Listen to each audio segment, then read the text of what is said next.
Assalamualaikum warahmatullahi wabarakatuh. Hello, we are from the group 3.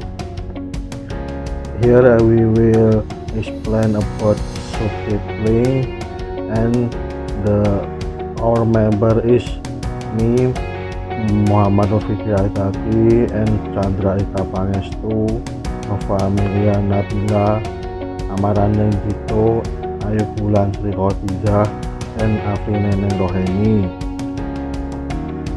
Okay, the first material will be delivered by me. Definition of subtitling.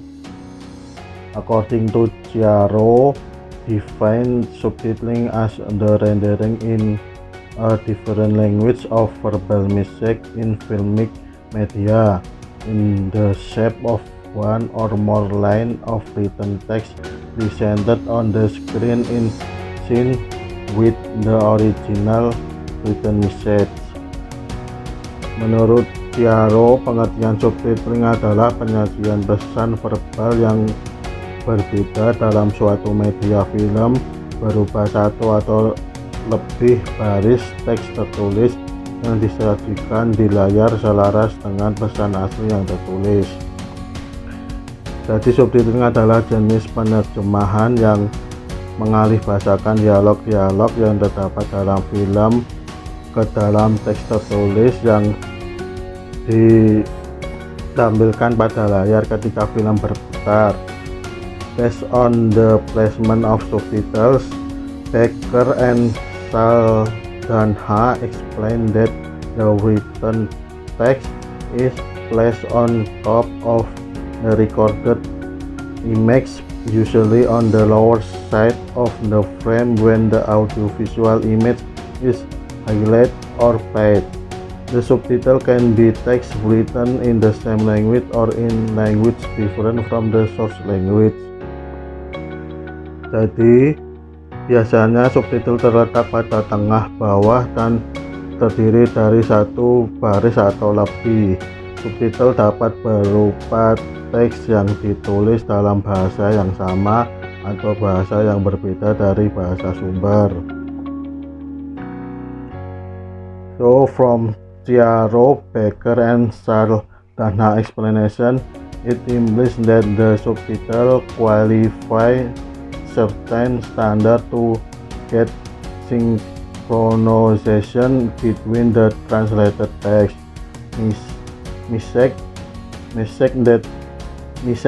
Message and the media used to display the subtitle and the original image or film. Dari pengertian tersebut, subtitle harus memenuhi standar tertentu untuk mendapatkan sinkronisasi antara teks terjemahan, pesan, dan media yang digunakan untuk menampilkan subtitle dan gambar film.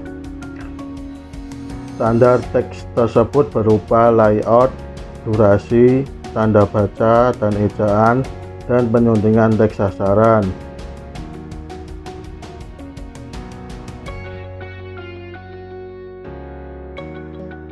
Subtitling is the most dominant translation technique applied in audio-visual translation and also attract the most attention for research. Subtitling is a type of translation that translates dialogues in a language into text that is displayed on the screen when the film is played. Subtitles are usually placed at the bottom in the frame when the film is playing. Subtitle can be text in the same language as the source or it can be a different language from the source. Jadi subtitling itu adalah translation menerjemahkan teknik menerjemahkan yang mendominasi yang digunakan pada audiovisual translation. Contohnya itu kita bisa menemukan subtitling itu di sebuah film. Kan kalau misalkan film luar negeri terusnya ditampilinnya di Indonesia yang bahasanya itu adalah bahasa Indonesia dan filmnya itu adalah bahasa Inggris. Nah, disitulah peran subtitle itu sangat mendominasi karena kebanyakan orang Indonesia itu kan gak fluently di bahasa Inggris. Jadi ada bahasa bahasa Indonesia di bawahnya. Nah, subtitling is a type of translation that translate dialogues in a language into text. Jadi, subtitling itu adalah tipe dari penerjemahan yang menerjemahkan dari film, terusnya di bawahnya itu ada dialognya gitu. Terusnya kan subtitle itu are usually placed at the bottom in the frame when the film is playing. Jadi kita itu kan sering banget ya nonton film luar negeri. Terusnya kalau misalkan teman-teman nih lihat nih film-film luar negeri, nah itu kan pasti di bawahnya itu kan ada terjemahannya. Nah tuh di bawahnya itu tuh yang dinamakan dengan subtitle. Nah subtitle itu bisa diterjemahkan di sesama bahasa dan diterjemahkan juga di bahasa yang berbeda. Contohnya kan misalkan teman-teman pengen nonton film, tapi nonton filmnya itu bahasa Inggris, terusnya teman-teman nggak mau nih, pengennya tuh terjemahannya tuh juga bahasa Inggris biar bisa improve our language gitu. Nah itu bisa seperti itu. Jadi subtitle itu gak cuman menerjemahkan ke bahasa yang berbeda, tapi subtitle itu juga bisa menerjemahkan ke bahasa yang serupa, yang sama dengan dialog yang ada di film tersebut. Next, proses subtitle lainnya itu subtitle itu must meet a certain standards in order to get synchronization between the subtitles, messages, and the media used to display the subtitle of the original image. Jadi subtitle itu harus punya standar-standar yang harus dikerjakan agar bisa mensinkronisasi antara subtitle, antara terjemahannya, pesannya, dan juga media yang digunakan pada subtitle tersebut. Nah, standar-standarnya itu adalah space atau layout. Jadi itu ada layoutnya itu gimana, terusnya ada juga durasinya. Kan kalau misalkan durasinya 1 jam, tapi terjemahannya ternyata kita terjemahin itu sampai 1 jam setengah, itu kan nggak mungkin ya, nggak masuk akal Bu. Jadi harus mengikuti durasinya. Terusnya ada punctuation and spelling, ada tanda bacanya juga, terusnya ada ejaannya juga harus diperhatikan. Contohnya kayak misalkan orangnya tuh di filmnya lagi ngomong aku pengen makan, terusnya ternyata subtitlenya itu bukan aku pengen makan. Nah itu kan juga bisa membuat orang rancu, jadinya kita harus mengikuti hal tersebut juga. Terusnya ada target text editingnya juga. Nah terusnya next itu ada jenis-jenis subtitling. The translation process requires technical consideration which will influence the actual translation process. The first stage is the stage where the transcript or dialogue list is taken to determine where the subtitles should begin and end. This process is carried out by technician who will consider the length of the subtitles for the length of time.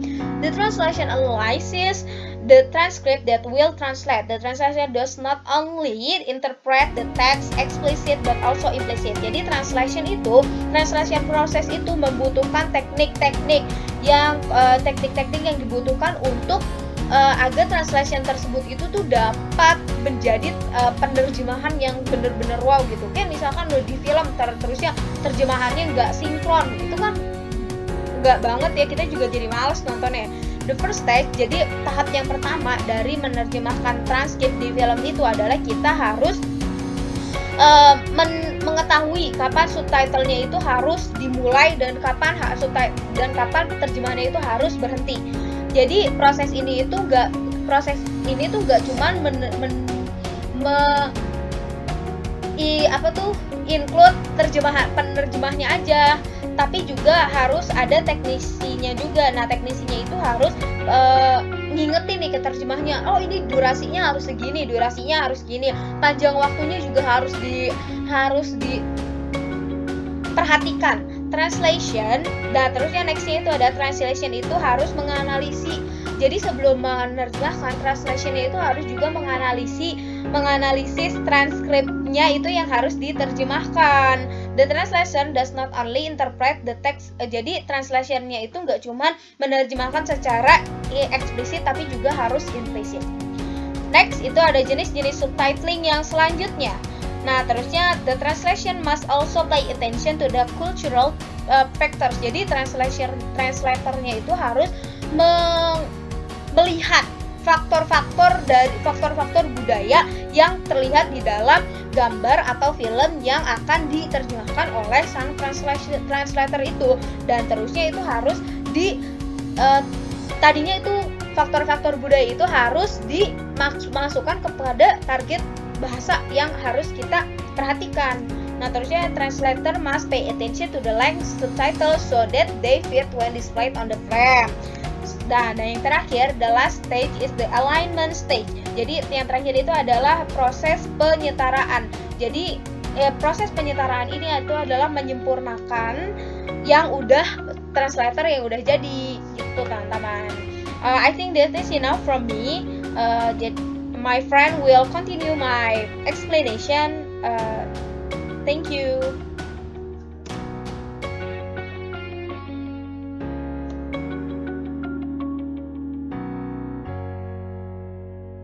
Which combine the information of both caption and subtitles. HDH subtitles can also be translated into foreign language to make content accessible to the deaf and hard of hearing individuals who understand other language. Jadi di sini pengertiannya itu secara garis besar, istilah ini ditujukan untuk mereka yang membutuhkan bantuan pendengaran melalui tulisan atau mereka yang memiliki keterbatasan indera pendengaran. Jadi pada dasarnya HI ini untuk memperjelas bagian scene film seperti suara klakson, bunyi bel, suara teriak, atau bahkan bernapas. Maka apabila Anda mendownload subtitle dengan tag HI, semua itu akan dijelaskan atau dituliskan melalui subtitle. SDH adalah subtitle for the deaf hard hearing. Sama seperti HI ini ditunjukkan untuk orang yang mengalami keterbatasan pendengaran dan akan diterjemahkan secara detail dari motion gerak hingga mimik karakter dalam film melalui subtitle.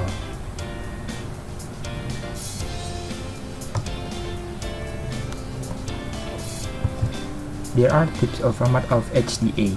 The first is Open HDA and the second is Closed HDH.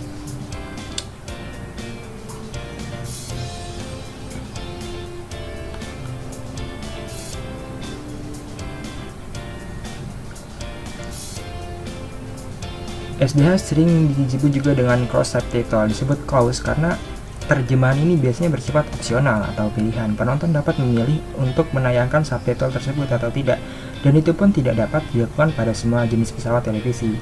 SDH hanya dapat diakses oleh mereka yang memiliki pesawat televisi yang dilengkapi dengan decoder, dan pemilihan tersebut dapat dilakukan dengan adanya bantuan teknologi teks yang ditemukan pada tahun 1970-an. Hal ini berbeda dengan penerjemah intelektual yang disebut juga dengan open subtitle atau lawan dari closed subtitle. Open subtitle ini tidak dapat dipilih atau dibandingkan oleh penonton. Subtitle ini menyertai film asing yang ditayangkan dengan penampilan yang menyerupai suara aslinya.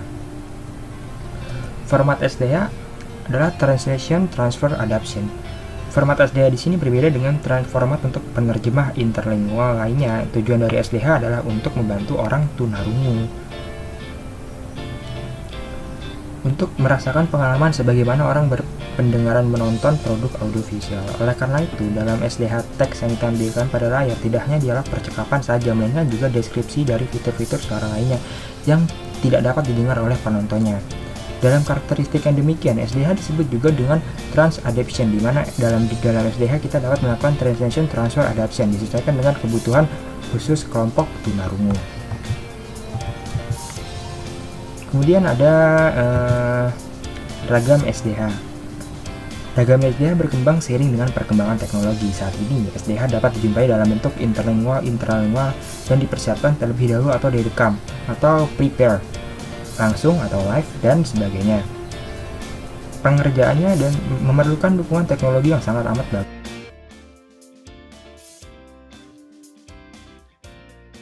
Okay, and the next is strengths and weakness of subtitling.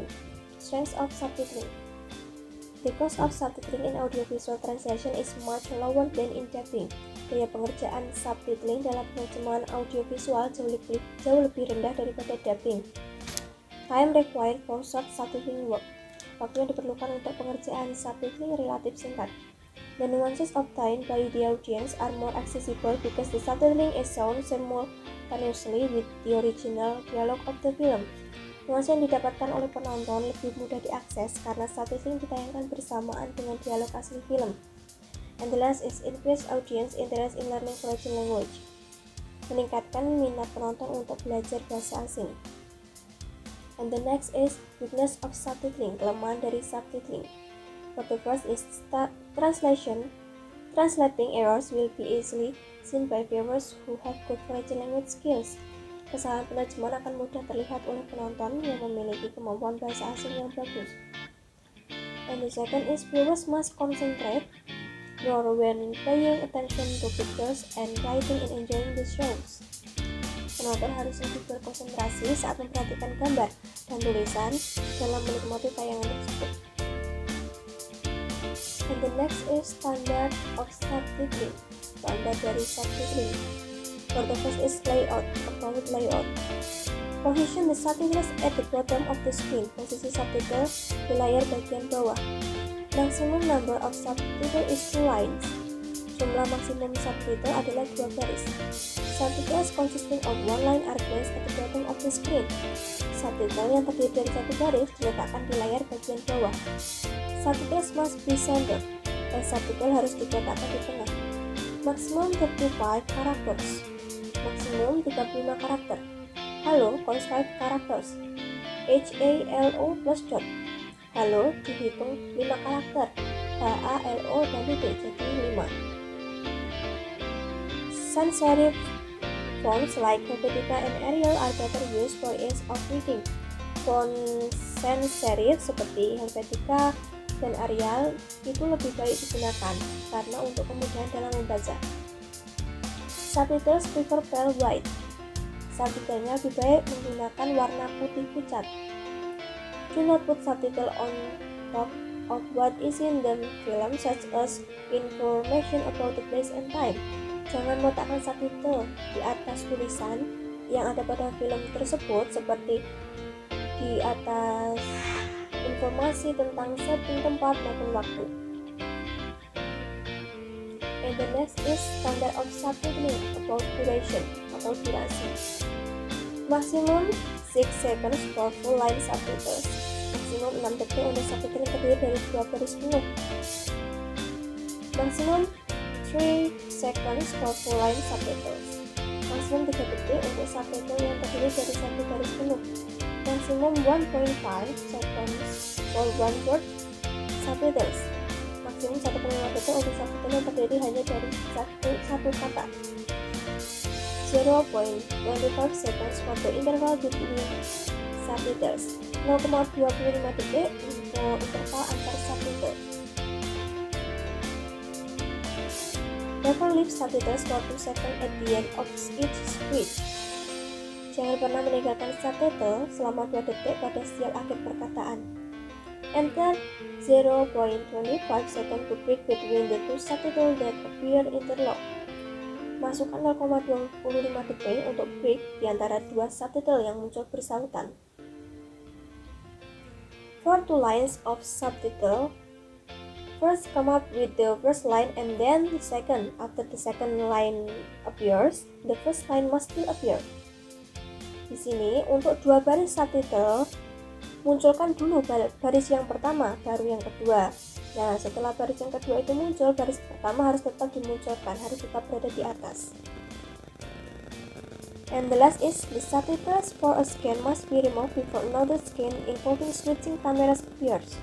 Subtitle untuk sebuah adegan harus dihilangkan sebelum adegan yang lain yang melibatkan pergantian kamera muncul.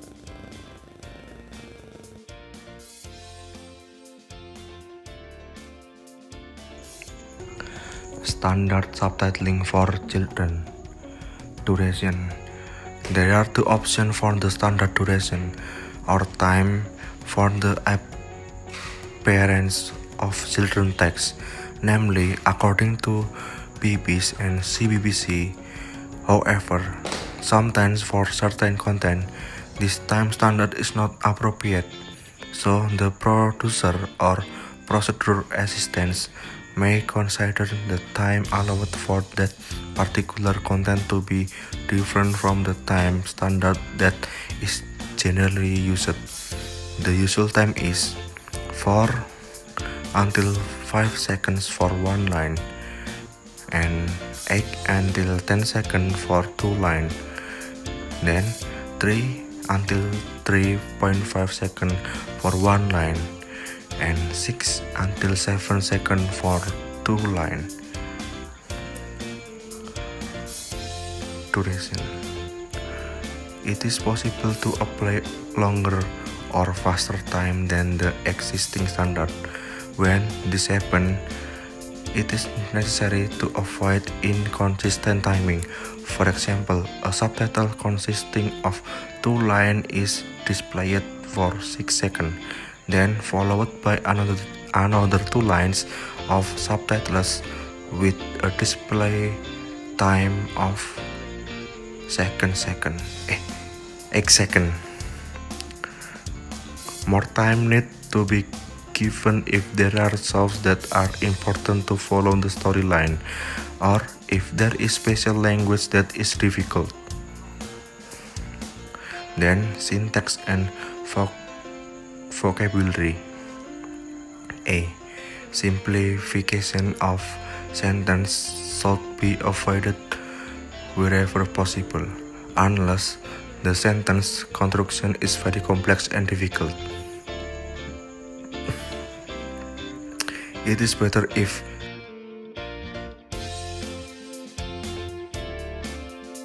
Hi, I'm Afrin Neneng. I will explain about method of translating subtitle. The most commonly used type of translation are subtitling and dubbing. Subtitling is known as a translation model emphasizing the forenization method, while dubbing emphasizes the method of demonstication. Method demonstication and ethnocentric reduction of the foreign text to target language cultural value, bringing the author back home. Yaitu berarti suatu strategi untuk mengalihbahasakan suatu teks dengan cara mengadaptasikan semua nilai-nilai budaya yang terkandung dalam teks sumber ke dalam nilai-nilai budaya bahasa sasaran. Yaitu tujuannya untuk meminimalisasi nuansa asing dalam teks bahasa sasaran. Teks hasil terjemahan ini diupayakan natural, sederhana, dan jelas dengan menghilangkan nilai-nilai asing yang terkandung dalam bahasa sumber yang disesuaikan dengan kebutuhan maupun nilai-nilai yang ada dalam bahasa target. The second method, forenization, is an ethno-defined pressure on those values to register the linguistic and cultural difference of the foreign text, sending and reader abroad. Jadi ini berarti bertolak belakang dengan metode yang pertama tadi, domestikasi. Metode forenisasi ini berupaya menjaga keaslian budaya teks sumber, yaitu pembaca dibawa masuk ke dalam budaya asing yang terkandung dalam teks sumber.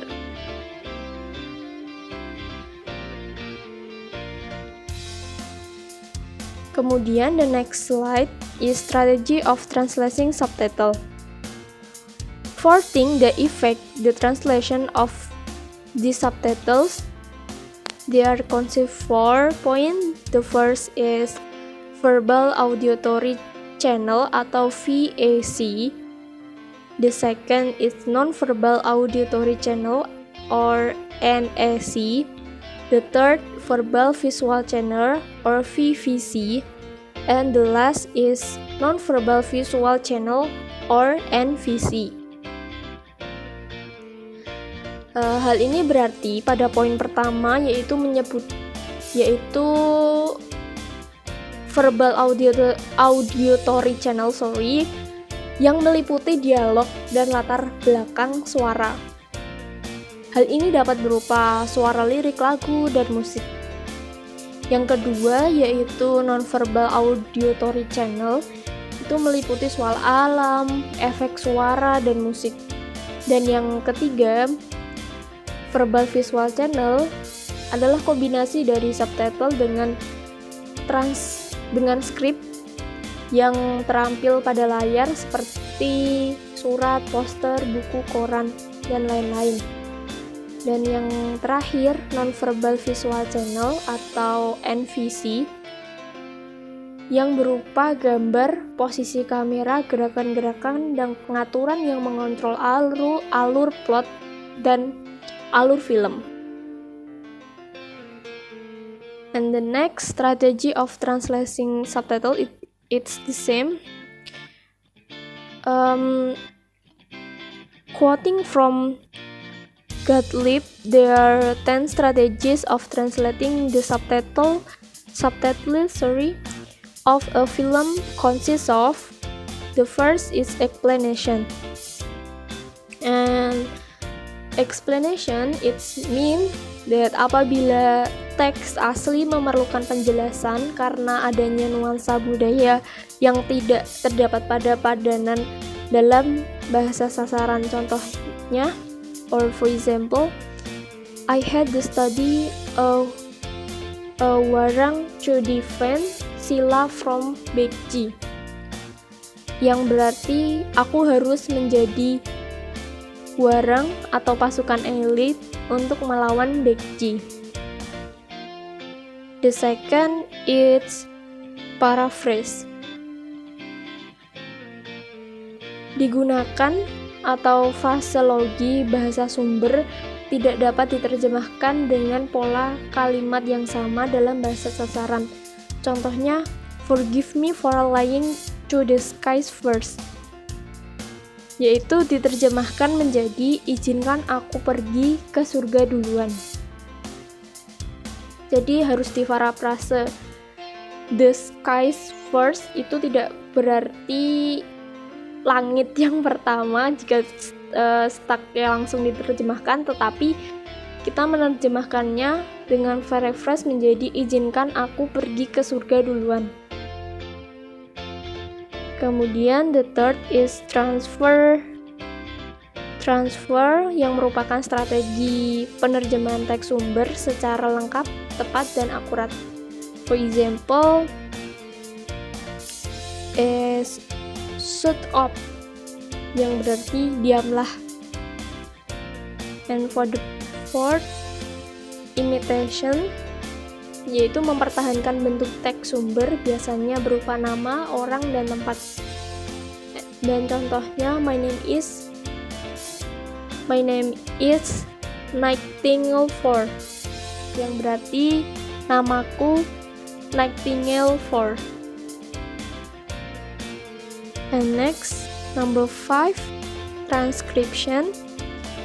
Digunakan apabila dijumpai sebuah istilah yang tidak lazim, bahkan dalam bahasa sumbernya sendiri, misal penggunaan bahasa ketiga atau bahasa yang tidak memiliki makna. Contohnya, WIVE is worryingly influential female entity. Diterjemahkan menjadi BINE atau bini, itu beli ini ngutang itu. And for the sixth, dislocation, strategi untuk mengatasi masalah apabila bahasa sumber menggunakan efek khusus tertentu, misalnya lagu aneh dalam film kartun, yang pada kasus penerjemahan ini terdapat efek paling penting daripada penerjemah kontennya. Misal, why did you rip the soul of your own wife? Atau artinya, istrimu sendiri, kenapa kau bunuh? For the seventh is condensation, yang merupakan penerjemahan dalam teks yang sependek mungkin dengan tidak menghilangkan makna. Contohnya, free yourself, feel the air. Raihlah udara kebebasan. Number 8, decimation, merupakan bentuk ekstrim dari condensation. Mungkin hal ini dilakukan karena alasan waktu sehingga unsur-unsur berpotensi untuk hilang. For the example, if you love to the beloved one is still present in a warrior heart, you will falter in the battlefield. Yang artinya, jika cinta masih ada di dalam dada satria, dia akan ragu untuk bertarung. Number 9 is deletion, yang merupakan menghilangkan total terhadap sebagian teks sumber. For example, so sorry, I just want you to do me a favor, yang berarti maaf, aku hanya kau membantuku. And number 9, resignation, yang merupakan strategi bila mana teks sumber sama sekali tidak dapat diterjemahkan ke dalam bahasa sasaran, sehingga tidak dapat dihindari adanya penghilangan makna. Contohnya, fear this is the readiest, atau tidak diterjemahkan artinya.